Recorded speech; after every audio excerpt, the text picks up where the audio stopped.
Hello, I'm Barry Daniel, and this is the podcast of the Middle Way Society. Our aim is to encourage a universal approach to living a more integrated, ethical life, avoiding dogma or any absolute appeal to authority.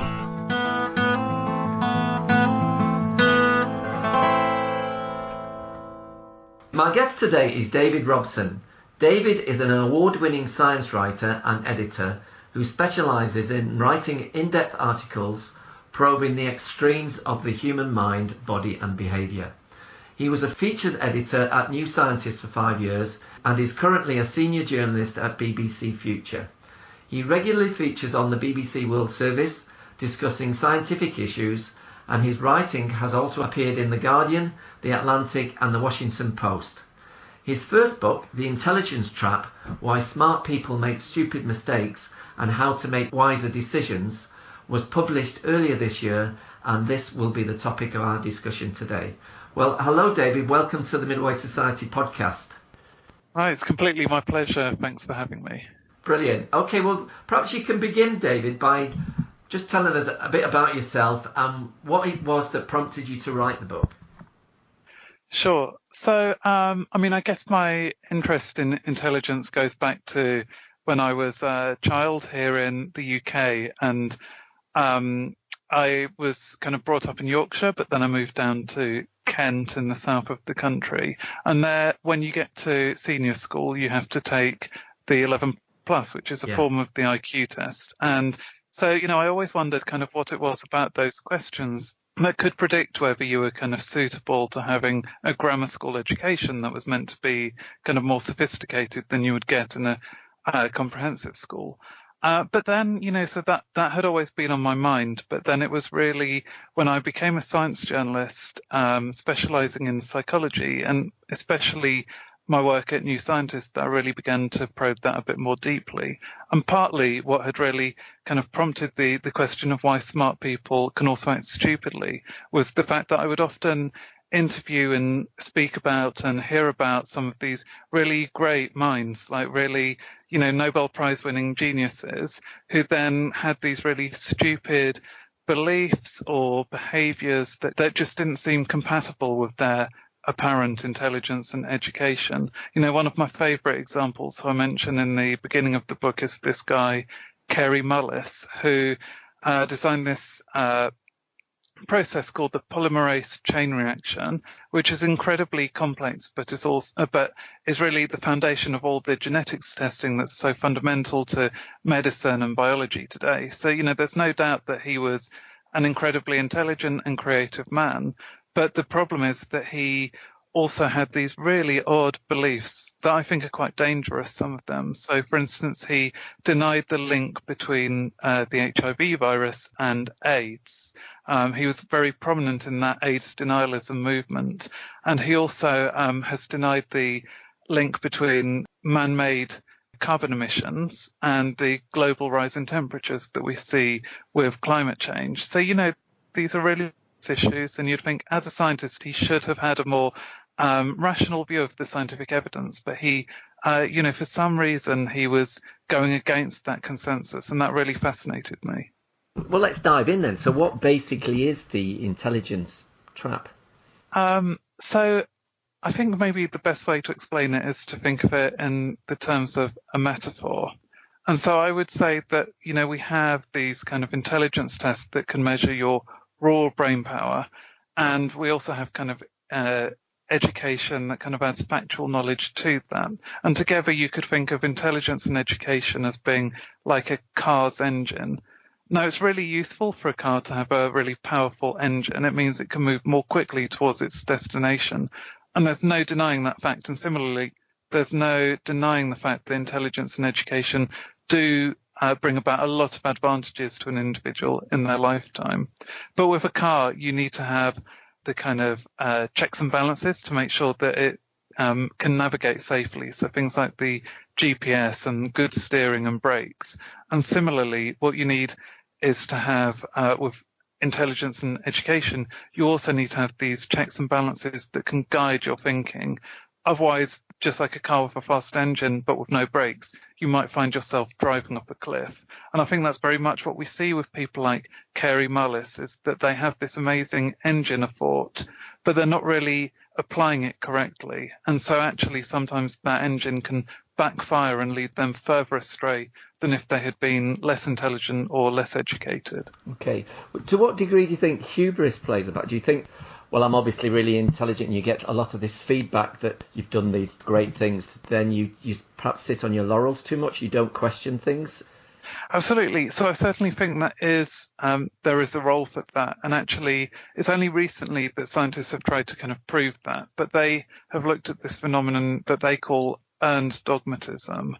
And that is where someone's perception of their own intelligence and expertise just makes them even more certain of their convictions and more dogmatic and more closed-minded. Now, the problem is that we actually independently see that people who are more open-minded, who actively look for evidence that contradicts their views, are actually much better at all kinds of rational decision-making. So that's a real problem, in my opinion. The earned dogmatism can actually lead people astray. They might feel that they've earned the credentials to be dogmatic, but everyone needs to keep an open mind and to question their assumptions. Sure. And presumably, I'm just thinking of this whole idea of cognitive dissonance. You know, if you have two sort of conflicting cognitions or thoughts, often it's quite painful. Say, for example, you know, I'm a smoker and I've got two thoughts, like I really fancy a cigarette, but I also have another thought that this is really bad for me. So you get this dissonance in the middle. But I imagine if you're intelligent and educated, you've actually got more tools to articulate your way out of that dissonance. You can sort of kid yourself a bit better, perhaps. Yeah, you're totally right. So this phenomenon is called motivated reasoning. And so we see that a lot with discussions of politics, you know, the huge polarization we see with Brexit or beliefs about climate change or gun control in the United States.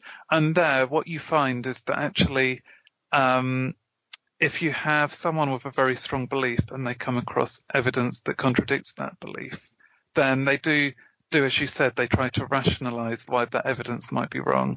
Now, the fact is that the more intelligent people and the more educated people are much better at formulating the argument and rationalizing it. So you actually find that often they're dismissing evidence that really is quite valid, but they think they found a loophole and they've kind of constructed this illusory argument that backs up their belief. Yeah. And that can explain the polarization that we see. And what's really striking to me from these results is that you actually see that the more intelligent someone is and the more educated they are, the more polarized they become on those particular issues. So intelligence and education, rather than helping people to come to an agreement about the facts, is actually pushing them apart. And that's totally the opposite of what I would have expected from my kind of own intuitions about what intelligence and education should do for someone's reasoning. You'd hope that the more intelligent people are, the more likely they would be to come to an agreement about what these basic facts are showing. Fascinating, yeah. So there have been lots of attempts to try and measure intelligence in the past, and you mentioned the IQ test, which is perhaps the most well known. Now, all of these arguably have been problematic to varying degrees. So would it have been perhaps a lot easier if we'd had a more adequate definition of what intelligence is in the first place? I mean, it's not like this idea of the intelligence trap has not surfaced before in history. I mean, Socrates was a great example, right, going out into the marketplace. Yeah, I mean, like you say, I think actually the idea of the intelligence trap has such a strong philosophical pedigree. So there's Socrates, but also Descartes has said about the greatest minds have the greatest vices as well as the greatest virtues. And, you know, very much like the kind of car metaphor that I mentioned, he spoke about how a quick mind can just get you to the wrong conclusion even more quickly. So I agree there. And it was only really in the early 20th century that we started to have like any kind of measure of intelligence at all. And that was absolutely confined to kind of academic intelligence. You know, they were designed to predict how well people would perform at school and university. And those tests, those IQ tests, which we still use today, different forms of them, different variations, they are actually very effective at predicting someone's academic records. So I wouldn't want to kind of diss those particular tests or to deny that they can be very useful in certain applications. But I think what the problem has been is that those tests, they're not the kind of sum total of someone's mental worth. And the person who originally came up with them, a guy called Alfred Binet in Paris at the turn of the century, he had always made this argument that it was, should be restricted to this one academic field. But other people have kind of extrapolated on his work and tried to claim that they really do represent this kind of overall reasoning ability. I would still define intelligence essentially using those tests. I feel like that definition is just so ingrained now, there's no point in really changing that. And, because we do know that they kind of correspond to this overall ability for abstract reasoning and complex information processing.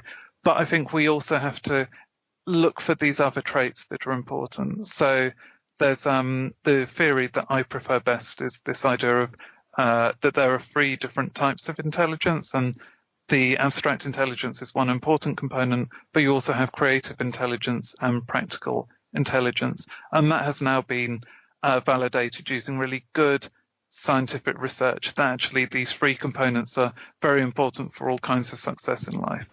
And presumably if we've got those in balance, then we're more likely to make better decisions.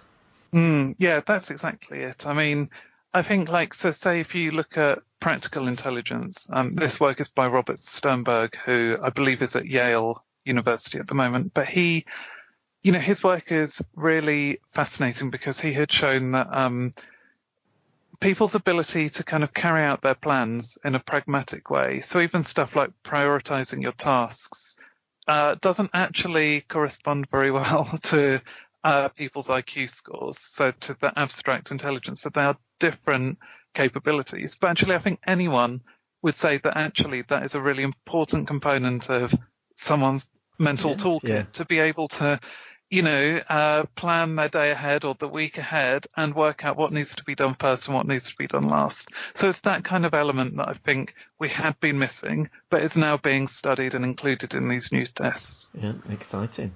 Okay, well, but I'm just wondering from an evolutionary perspective, this idea of being intelligent yet blinkered in our thinking, it seems something of a conundrum. So how might we account for that? Yeah, that's a great question. And this is some of the favourite research that I cover in the book, is looking at kind of what are the benefits of being kind of blinkered in our thinking and of having that kind of motivated reasoning that we spoke about. And actually, when you think about it carefully, there are some benefits. So we know that humans evolved, very much in a social environment. Our brain power really comes from the kind of evolutionary pressure to be able to deal with all those complex social interactions as human group size increased over time in prehistory.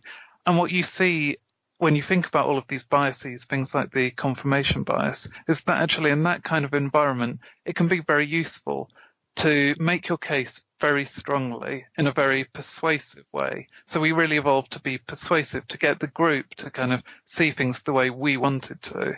Now, in those small groups, people, you'd have other group members who would argue with you, and overall the group as a whole should be able to kind of counteract each other's biases to come to a rational solution to the problem at hand. But the problem is that we don't always interact with people in that way anymore in the modern world. The amount of information that's coming to us through the internet, through TV, in newspapers is just too great. And in the vast majority of cases, we don't have the kind of back and forth that you would have had in prehistory. So that really means that those biases that might have once served this kind of purpose in that particular setting actually just can kind of be amplified and really lead us astray in this new environment with so much information hitting our ears and our eyes. So do you think we function better in smaller groups then?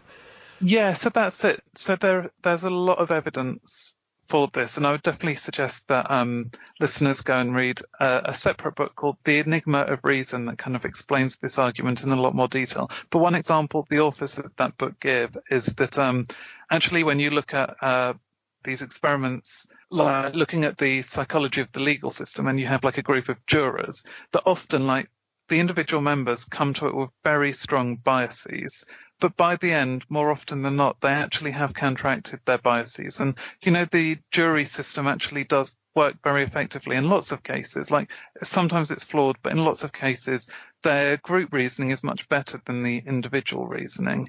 So it's that kind of evidence that we can see that actually small groups can be effective. I think the separate issue that also makes the modern world so bad is that we have lots of social affiliations which can kind of promote that motivated reasoning that we spoke about. So in the past, you're part of the group and your membership of that particular group is all important. Whereas now, you might be a Democrat, but you're arguing with a Republican. And you're very different groups, and you have very strong biases to kind of argue within the framework of your own group. Yeah. We didn't really have that so much in the past. And so I think it's all of these factors that are really important. But when we're in a group of like-minded people discussing a problem that maybe isn't too emotional, we are very effective at group reasoning. You also argue in the book that it's not just general intelligence that's problematic, that expertise can also cause problems too. Yeah, exactly. So that's really kind of extends the work I think that I've discussed about intelligence and education. But you see that actually expertise, this kind of vast knowledge and skills that build up over years and years of experience definitely obviously has its huge advantages. So it leads to these kind of almost automatic judgments. So a doctor, for instance, often doesn't need to go through a patient's whole medical history to be able to diagnose them, or a radiologist can instantly find the tumour in a scan. And so that automatic intuitive reasoning that's caused actually by a rewiring of the brain often works very well for, maybe 90% of the time. But the problem is that this automatic intuitive reasoning is also quite easily swayed and manipulated by our emotions or by other kind of totally irrelevant factors, things like the weather outside or, how some information is presented. It kind of opens you up for bias like that. So while the expert's reasoning is very efficient and very quick, it does also have these kind of errors that just hadn't been addressed previously. And so in medicine, for example, that can have really bad consequences. I think about 15% of initial diagnoses are wrong, and overall diagnostic and medical errors are thought to cause more deaths than diseases like breast cancer or AIDS. So, that's really significant. And in the past, these errors were seen as being kind of inevitable. They weren't really blamed on the expertise. They were probably blamed on just the fact that, the problems are so difficult that they're dealing with. But now we realize that actually it is a product of the expertise, and that you can train these experts to think in a slightly different way that can mitigate those errors. So you can make kind of situations expert-proof as well as foolproof, and vastly improve their accuracy. Great. Okay. I'm just wondering, though, that there seems to potentially to be a danger here that this understanding, though, can either be misunderstood or manipulated into this don't trust experts narrative that you hear a lot on social media, that, for example, causes people to ignore the climate emergency that experts tell us that we are facing. So how do you think we can minimise this? Yeah, so that's something that within my book itself, I've tried very carefully to emphasise the fact that I don't, that this isn't an argument, a kind of anti-intellectual argument, because I still think we have to have huge respect for the amount of knowledge that these experts have, and to, have our own humility that we probably know a lot less than people who have been studying a subject their whole life. But having said that, I don't think that we can also just let experts kind of rest on their laurels. Yeah. Because, like I mentioned, these errors are really serious. They have a huge impact for individuals and for society as a whole. And that we have to acknowledge that even experts can modify the way they're thinking to be even better. And that's really the message I would like to kind of contribute to that discussion. Sure, so a sort of middle way there in a sense. Yeah, exactly. Yeah. Okay, so back to your analogy that intelligence is a powerful runaway car. without the right steering or navigation to correct its course. If, as you say, intelligence is the engine of a car, education and expertise its fuel, what then are its steering and navigation system? Right, yeah, great question. So there's, as this research has evolved, psychologists have discovered lots of other traits and kind of mental habits that are really important to kind of ensure someone applies their intelligence in the best possible way. And I should say then that if you have great intelligence and all of these checks and balances, then you're like really in a good position to make good decisions. But so to name a few of them, I would say this trait called active open-minded thinking that I mentioned earlier is absolutely essential. And so that is this habit, almost this kind of need and desire to look for the evidence that might counteract your opinion and to change your mind if you do find that evidence. And not everyone has that. We know it's a kind of spectrum, just like intelligence, but it can be kind of cultivated. Another one would be curiosity, which is important independently in learning, but for decision making, it's also hugely important. And that's partly because if someone's curious, if they just love finding out new facts, they're actually more open-minded in the way I just described. Yeah. So the two things are related but independent. There's also just intellectual humility, acknowledging that you might not know everything about a subject yet, and that there are these kind of limits to your knowledge and that you might be biased, and to kind of check and account for that. And scientific research has shown that all of these traits actually can be measured robustly and that they have a really profound effect on our decision making as much as intelligence does. And there's an exciting new field of study in science called evidence-based wisdom that puts all these things together and is doing a lot of research in this area. Yeah, that's right. So that really brings together a lot of the stuff I've just spoken about, really. And it's really this attempt to kind of comb the philosophical literature to find out, how philosophers defined wisdom, and then to use that to build robust scientific measures, looking at things like intellectual humility or the capacity to take different perspectives and to combine different viewpoints into a compromised position. And they've done this. There are various tests which do seem to be reliable. So some of them just involve presenting these kind of dilemmas, the kind of thing you might read in an agony aunt column or, a political crisis somewhere in the world, and to get people to reason out loud and then to measure them on those different traits. And what they found is that those scores actually do a lot more to predict someone's overall kind of health and well-being, various aspects of their lives, than intelligence. So we can see that they're actually two separate kind of qualities, intelligence and wisdom, and that actually wisdom in itself is worth measuring and worth cultivating. Okay. And you also talk about our emotional compass, something that can powerfully direct the quality of our intuition and decision making. What elements constitute that? Yeah, that's one of my favourite parts of the scientific research that I explored. So I would say there's 3 elements to your emotional compass. And the idea here, just to kind of emphasize why it's important, is that even though kind of analytical thinking is essential for good decision making, that actually our emotions and intuitions do play an important role, but you just need to know how to read them in the best possible way. So the first is element of this kind of process of reading your emotional compass is interoception, which is this kind of sense of what's happening in your body at the moment. So, just are you feeling butterflies in your stomach? Are you feeling a bit sweaty? Is your heart racing? All of these things that actually are really important for signaling when you're feeling an emotion. Now, not everyone is as good at that as other people are. So, again, it's like a spectrum, just like intelligence. You can measure it quite easily. I give this kind of test called the heartbeat test, where you kind of just measure how well you are at reading your heartbeat, and that actually gives you an idea of your interoception.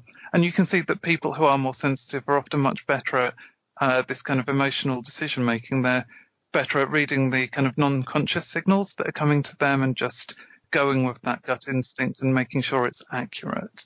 But there are other elements of it too. So a second is this kind of thing called emotional differentiation. So that is actually being able to pick apart the feelings that you are sensing and put a precise label on it. And again, not everyone is equally good at this.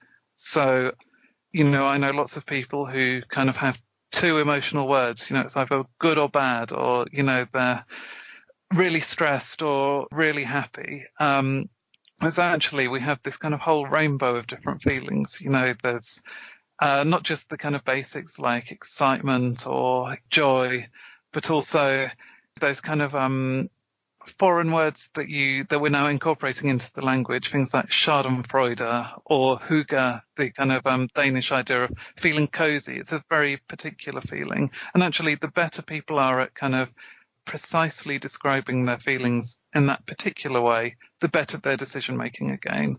I'm just thinking there as well. I'm a Samaritan, and one of the things in our interactions with people who are phoning is to try to, in a sense, develop the vocabulary of emotion. So someone might phone up and say, "I'm just feeling shit," something like that, and so you say, well, and so you try and unpack what shit means for them, and often when that gets a bit more nuanced, they get often a bit more insight into actually how they're feeling. Yeah, I think that's really important, and because often, lots of feelings are kind of bittersweet. Like I'm sure I'm not pronouncing it right, but there's that Japanese term that I think is called wabi-sabi or wabi-sabi. And, I think that means kind of the kind of beauty in seeing like something decay. And, it's like we didn't used to have that term in English, but actually when you start to pick apart your feelings, you might realize that even if you're feeling bad, you can learn from that experience, and that there might be this kind of tinge of hope around it that could be really useful for you to acknowledge. So I think that is really important in and of itself. But what is important is that emotion differentiation also leads to the third part of the emotional compass, and that is emotional regulation. So that is just knowing kind of how to account for your feelings and control them. Sometimes just putting the label on a feeling is enough to kind of moderate it, but there's also lots of other ways of reappraising the situation, reframing it, and some people are better at that and some are worse. And again, we see that people who are better at that are better at lots of different kinds of decision making, often ones that might seem like totally rational decision making. Actually, people with more refined emotional awareness are much better at those kinds of problems too. Yeah. Obviously, meditation comes to mind here with helping with these things. Meditation is something that can help you arguably to respond more adequately to your experience rather than react to it. I'm a fairly regular meditator, and I've learned, for example, so much from just having an itchy nose, because because when you sat there and you make the decision not to scratch it, there's a real intensity there. You get emotionally hijacked almost by that urge to scratch your nose. Yeah. But if you don't do that, and don't do that, I've not scratched my nose hundreds of times now. I think viscerally almost that ability to not get caught and not to have to react, I think just helps me perhaps when I'm in traffic and someone gives me the finger and I can just sort of catch myself a little bit. I don't know if does that make sense? Yeah, absolutely. And so there has been this research showing that actually regular meditators do seem to perform better on these decision-making tasks because they kind of avoid that emotional reactivity that they might have. So, for something like if you're encountering someone with completely opposite political opinions to you, but you're used to that idea of like sensing your emotions and processing them and stepping back and avoiding that reactivity, you can easily see how meditation, the regular practice of meditation, would actually help you then to have a more fruitful discussion and to appraise the evidence for what it is, rather than just feeling annoyed that, you're talking to someone who's disagreeing with you and like threatening your worldview. So I think you absolutely see that. And, even some of these kind of cognitive biases that people like Daniel Kahneman had studied. So stuff like the it's called the sunk cost effect. And, this is where you kind of pour lots of resources into a failing project because you're so attached to your initial investment that you can't bear to see that fail and to lose that initial investment. But actually you end up losing a lot more money in the long run because you just didn't know when to stop. And again, you see people who are better at this kind of emotional awareness and differentiation and reappraisal are actually less susceptible to that kind of flawed decision making because of that. And you also stress the importance of cultivating a tolerance of ambiguity. Yeah, that's really important because and this is something that I think is totally ignored in like traditional academic tests, is that you're often just presented with facts or ideas in a very well-defined way, and you're rewarded for making like a very clean argument. Definitely, when I was even subjects like English or history, it was all about your kind of rhetoric and the kind of your capacity to build the data to suit your own argument, rather than maybe kind of having this more nuanced view of the facts and this recognition that actually lots of situations are ambiguous and you can make a good guess about what might be true, what might not be true. But you could also recognize that you don't have 100% confidence in that and that your opinion could change with new data. And that is just something we're not very good at cultivating in our education system, but that actually is absolutely fundamental to being a good thinker, is to recognize that sometimes situations are messy, and just simply acknowledging that fact is sometimes just all you need to do to look for the way out of the situation. Okay, what's truthiness, David? And how can an understanding of it help us to avoid taking in misinformation from the media? Right, so truthiness is that when, I've spoken just now a lot about how you kind of have this a lot of our decision making does rely on intuitions and gut feelings, and truthiness is very much part of that. So it's when we read a statement, does it just feel like it must be true? And some statements do feel a lot more true than others, even if they're actually false. And it's all to do with the way it's presented and lots of irrelevant factors that lots of people just aren't aware of. So in kind of written documents, it's often just to do with like the font. Like, is the font easy to read or difficult to read? If it's easy to read, it feels more truthy. But also if you see a pundit on the TV, something like the familiarity of their face, have you seen them lots of times before, makes their statements feel more truthy.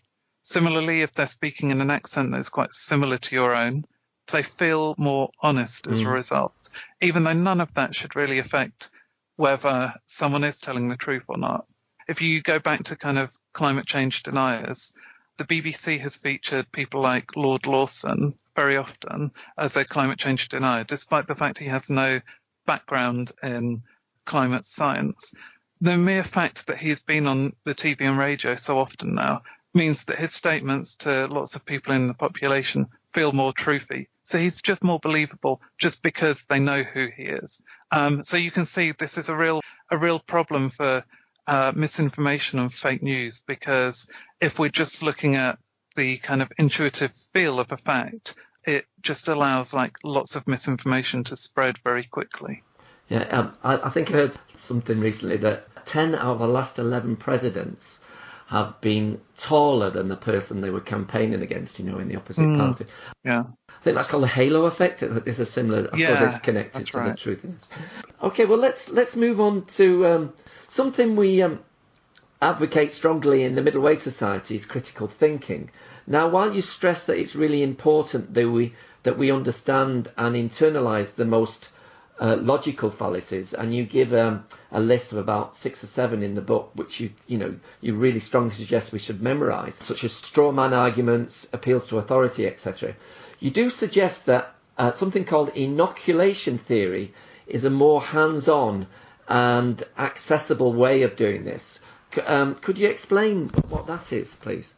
Yeah, totally. So, I think like any education in critical thinking probably is useful, but I think the difficulty here is that lots of people just might know kind of theoretically about these logical fallacies, but it can be quite difficult to apply them if you've only learned about them in a very abstract way. But what researchers are finding is that actually by teaching people these principles through real life examples of misinformation, that is much more effective at protecting people from misinformation in the future.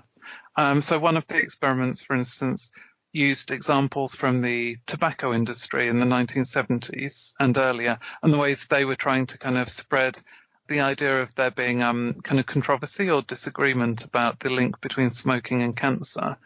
And what they did was they kind of taught these participants kind of what they were doing, how they were spreading that misinformation, and then presented them with information from climate change deniers and these kind of documents that might initially seem very convincing, but actually when you pick them apart, their argument falls to pieces. Now, what they found was that kind of all participants as a whole, after the inoculation, were much better able to recognize the misinformation, and they were resistant to it. But what was especially important here was equally true no matter what their political background was. And like I'd mentioned previously, you know, for issues like climate change, this motivated reasoning is really important. So people who come from a more kind of capitalist kind of background are much more likely to deny climate change.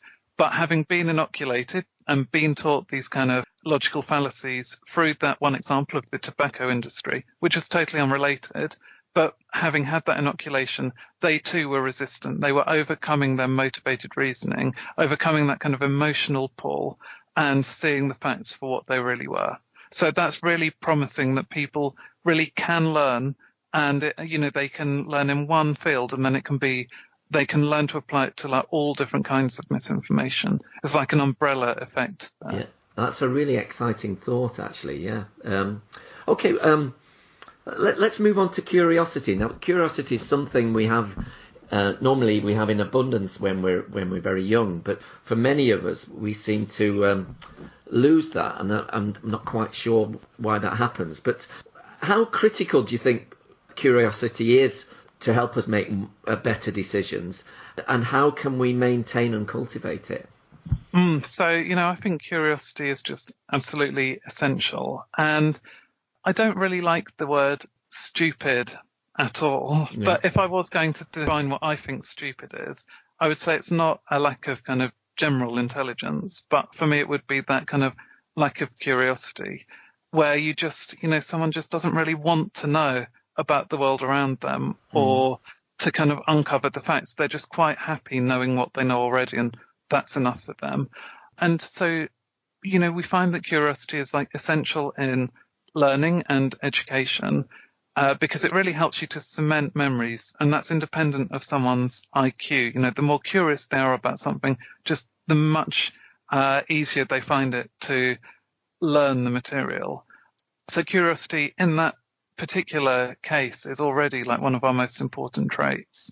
But what you also find is that curiosity can protect us from that motivated reasoning that I mentioned. And it's almost just like this drive and this desire and this hunger for new information overcomes all of those other emotional pulls that might contribute towards motivated reasoning, that might pull your car off of its track. Because it doesn't matter what, you know, your political background is. If you find this kind of new study that contradicts what you believe, you want to learn about it and you want to understand it, because the very fact of understanding it is satisfying in and of its own right. It doesn't need to agree with your worldview to be inherently interesting. Sure. Okay.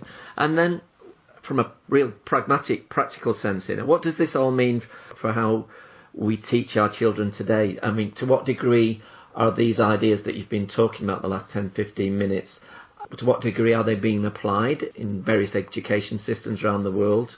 How would you like to see things evolve and change in education, especially in our own, in the Western culture?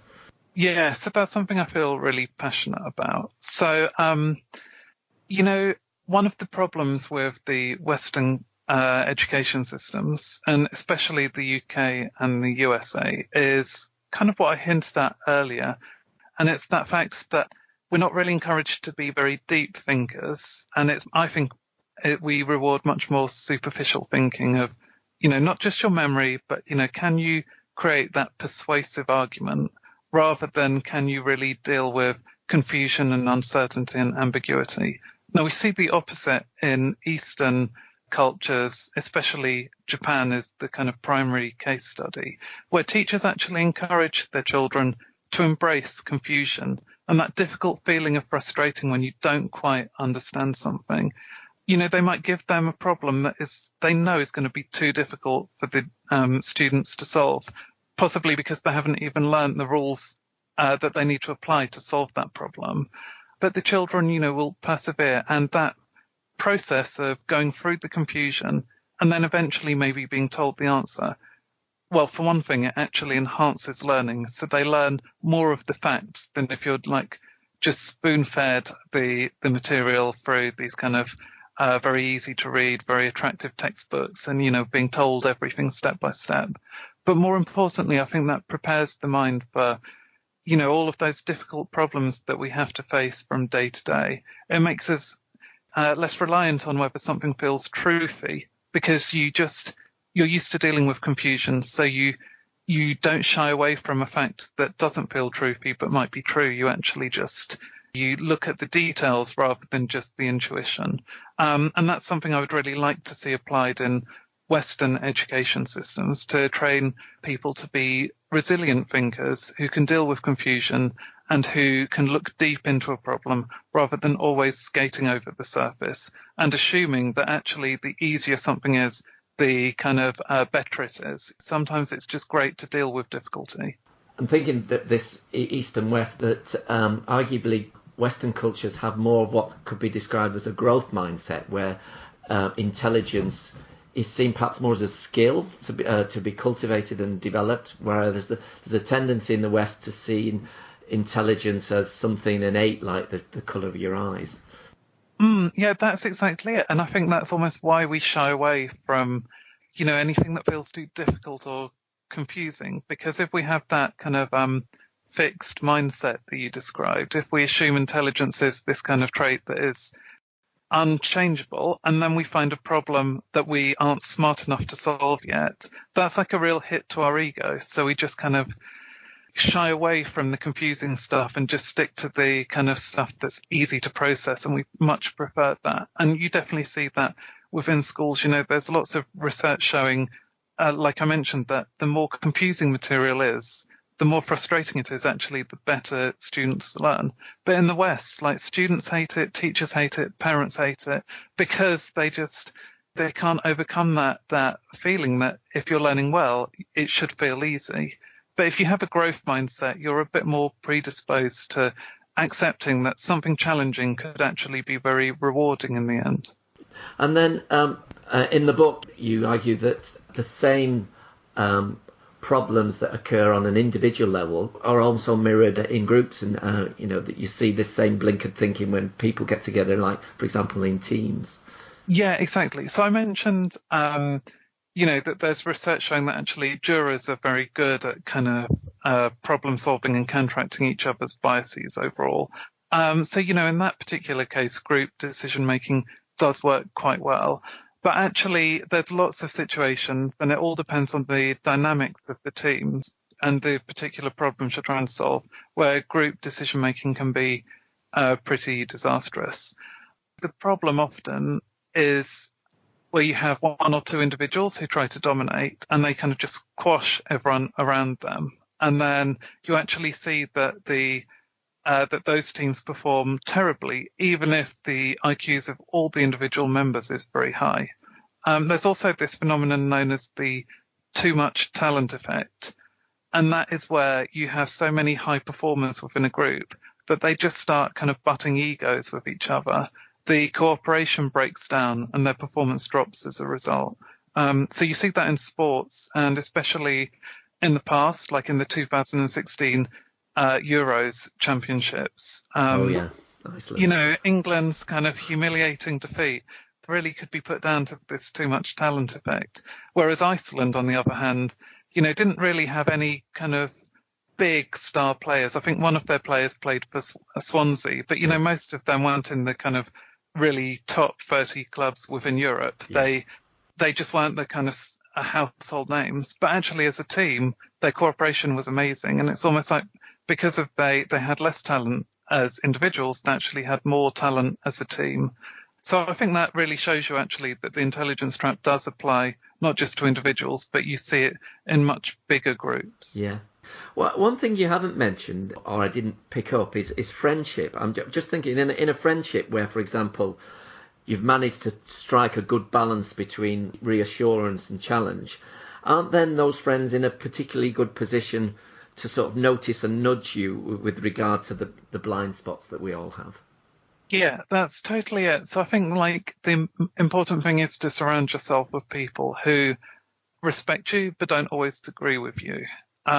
Because what you want is people to be able to talk to you in a kind of collaborative and kind of compassionate way, but also to not shy away from disagreeing with you and from highlighting your own flaws. And very much I think that's where our friends and the people around us are one of the best ways to kind of reduce the biases in our decision making. The problem is that lots of very intelligent people don't want to hear that or won't believe their friends if they do say it. But if you can surround yourself with the right kinds of people and you do listen to what they say, then that's really important. Yeah, okay.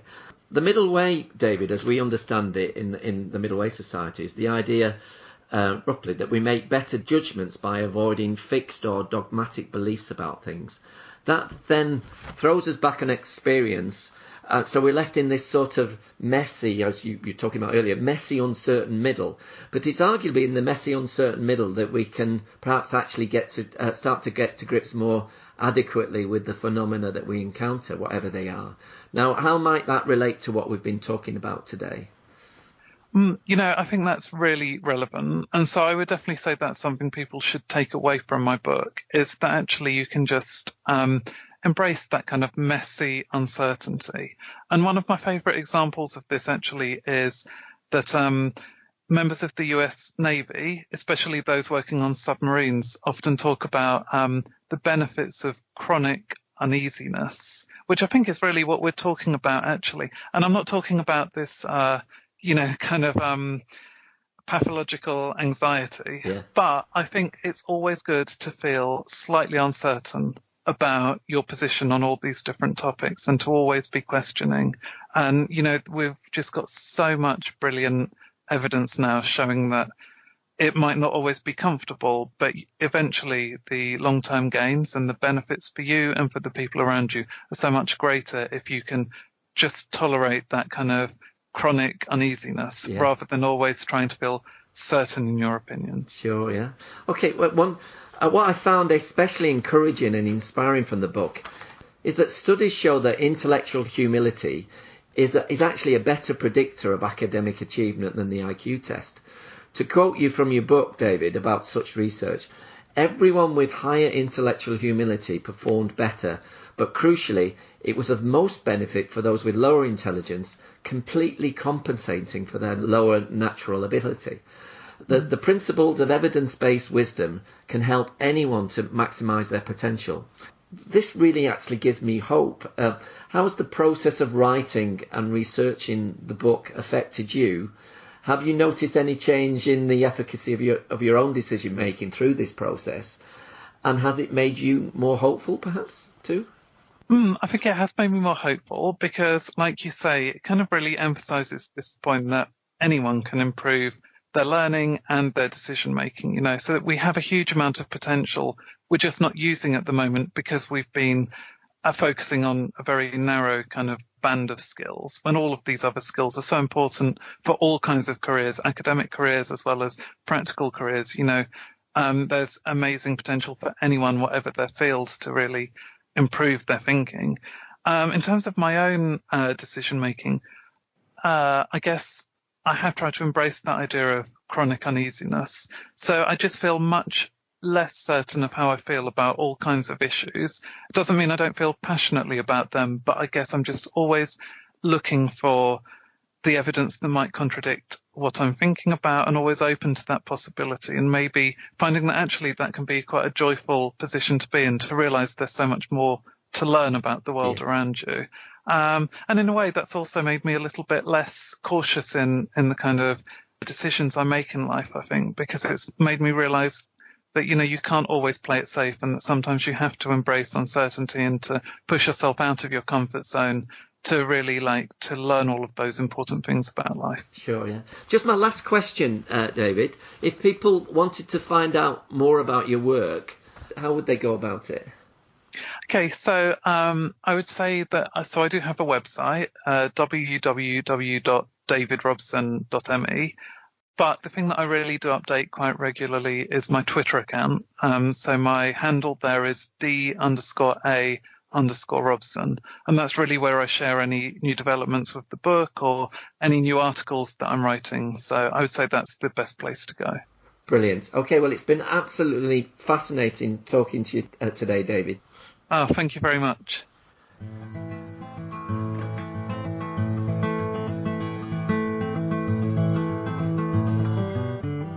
You can find out more about Middle Way philosophy at www.middlewaysociety.org.